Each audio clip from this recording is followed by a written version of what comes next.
Let's face the truth. Tinubu is not such a fantastic master strategist politician. He's not. He just knows one very small thing about human nature, about the Nigerian nature. And he's using it. He's maximizing it. Nothing special. So we can be out here moralizing, talking about what is good and what is not good. He will just keep feeding the Nigerian human nature. That small thing. Greed. And he will keep winning, keep getting away with it until we stop it.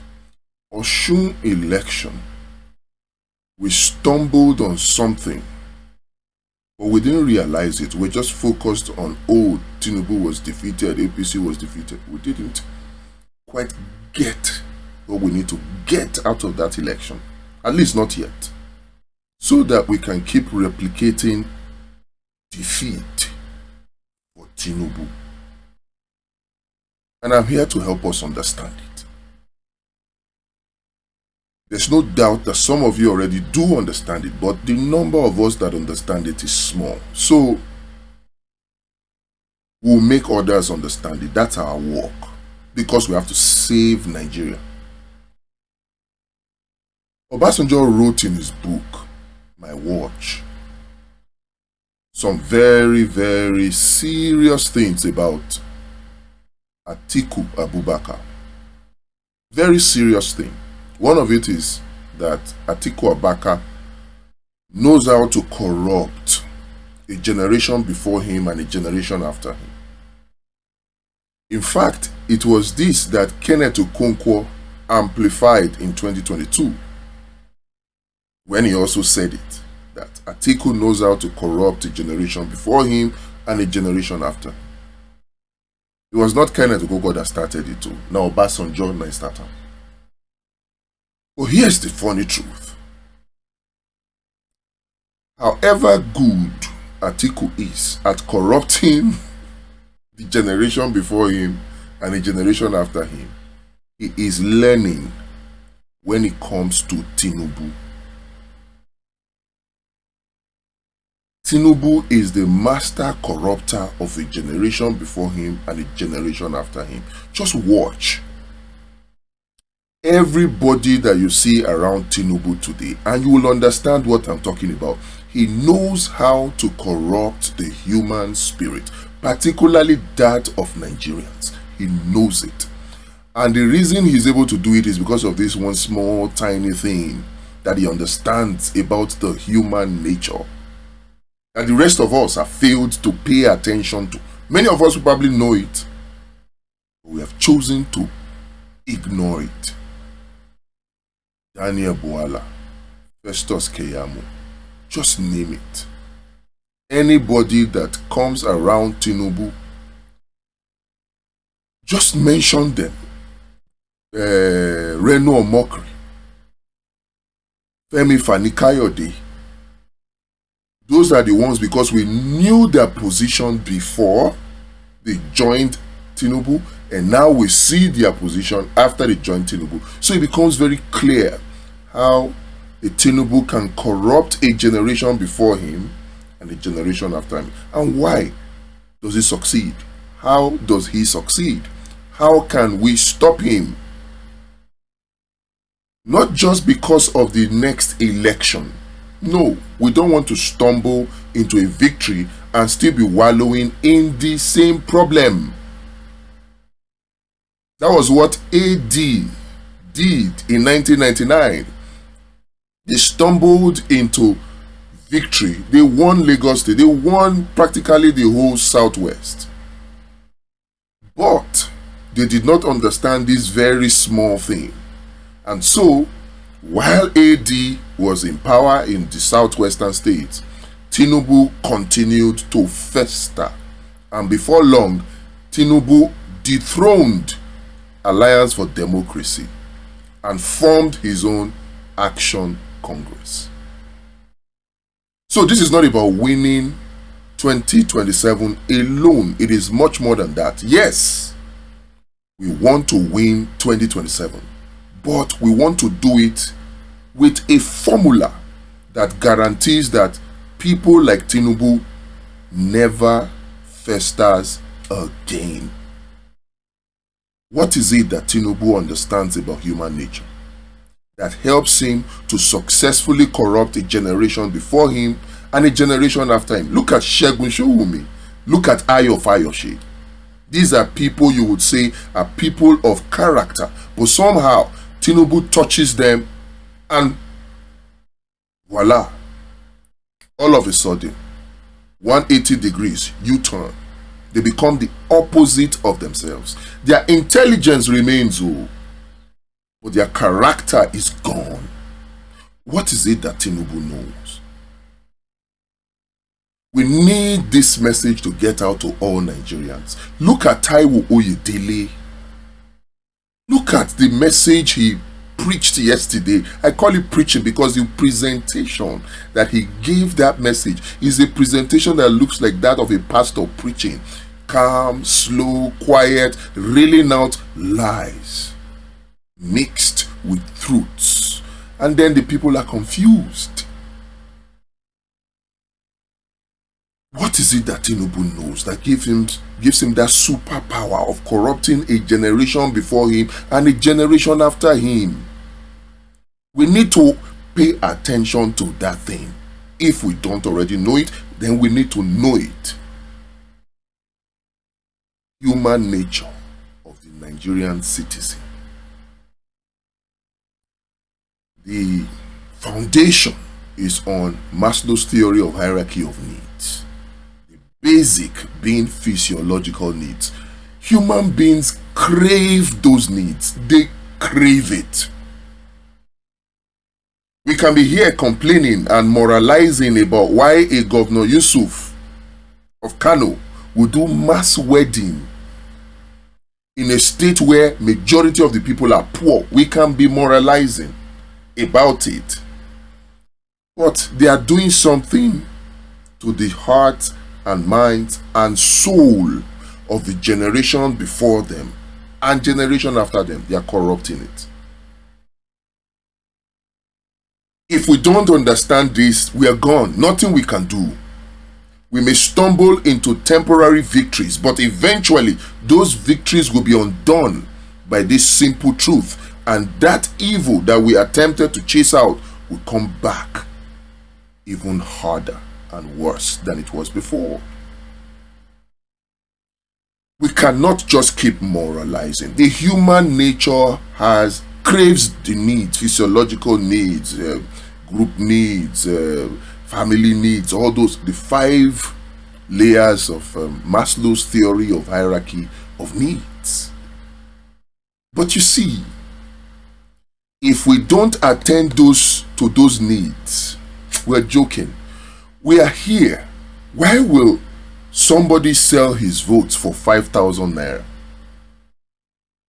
Oh, some obedience were in UK and meet and greet. Dr. Mo, Isaac Fayose, Ngozi, some very notable obedience were in UK and doing meet and greet and strategizing. And part of what they did was complain that the people who are poor, who are hungry, who are supposed to be in the forefront of protest, they are not coming out. They are asking for money to protest, to come to protest ground, while they that are billionaires are the one now calling them to come and protest. We are not seeing what the problem is.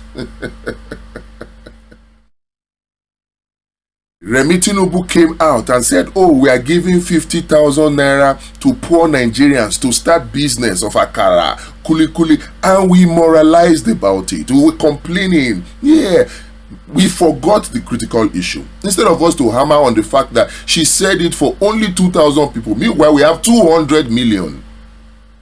200 million Nigerians that are living in abject poverty. But no, we moralized about it. Meanwhile, she was reaching the soul of those very poor Nigerians. She was corrupting it. We didn't pay attention to it. Today, we must pay attention to it. If not, forget it. The souls of those will be corrupted to such an extent that they won't even need 50,000. Like it was alleged, votes were bought in Osun. 5,000 is more than enough in the north. They will sell their votes because somebody found a way to corrupt the soul of a generation before him and a generation after him. Understanding this basic thing. Human nature. Why will somebody who is poor, who should be in the forefront of protest, why will the person be dragging back? Why will the person be asking for 2,000 naira from you, Isaac Fayoshe, from you, Dr. Mo, from you, Ngozi? Why will they be asking that before they come to protest ground?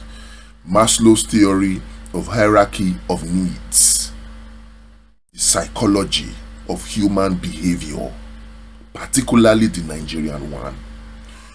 And two things matter because the second level of Maslow's theory of hierarchy of needs feeds the need to belong. So you have the need to belong and you have the physiological need. Those are the two basic needs. The need to belong is taken care of by structure. Everybody is connected from the least to the top. Structure. That's what structure is. Then everybody needs to know that their physiological needs will be met.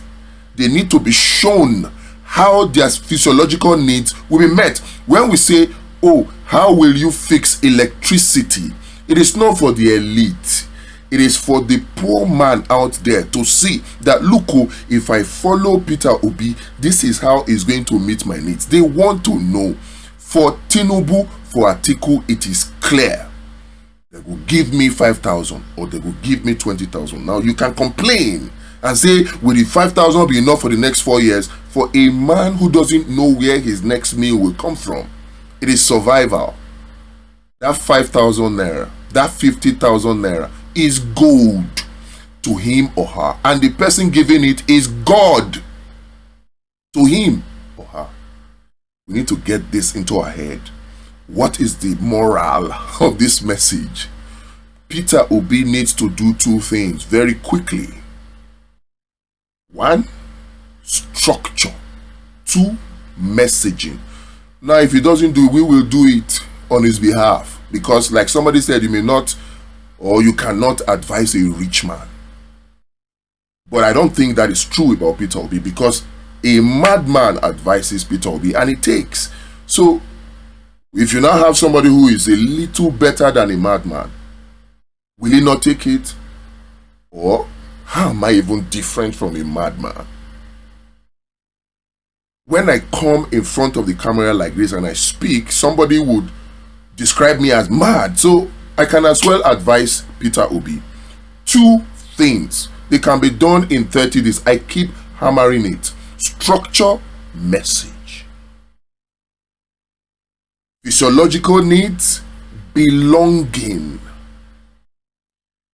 Physiological needs is at the base. On top of it is belonging. That is where tribes come in. That is where family comes in. That is where religion comes in. That is where football association, I am Arsenal, that is where it comes in.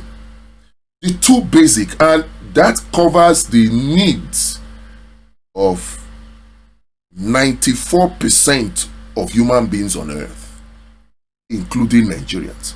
Take this message seriously. If you are obedient, you are a Kwankwansian, this message is critical. We need to structure ourselves. Belonging. Create that sense of belonging where the smallest, and I don't mean this literally now, or the farthest obedient or Kwankwansian or Nigerian that supports Peter Obi and Kwankwanso is connected in layers, in steps up to Peter Obi and Kwankwanso directly. That network must be there to give that sense of belonging. And then the messaging has to be clear so that people can see what exactly Peter Obi and Kwankwanso will do differently to meet their physiological needs. All the very, very important. If you miss this one, we'll miss 2027, because those guys have kept money that can buy a whole country. The word is enough for the wise. Like I said, if Peter Obi not do it, we don't have to wait for Peter Obi to do it. We have to initiate it ourselves. So watch out. Something big is about to happen. And it's going to be for the better of Nigerians, because it's going to see to the demise of whatever machine Tinubu and APC have built. We go peace for their peace team. We spoil their gen. We go knock their engine. Whatever engine of rigging or corruption they have built and they think is unstoppable, we will stop it just with these two basic things: structure, message.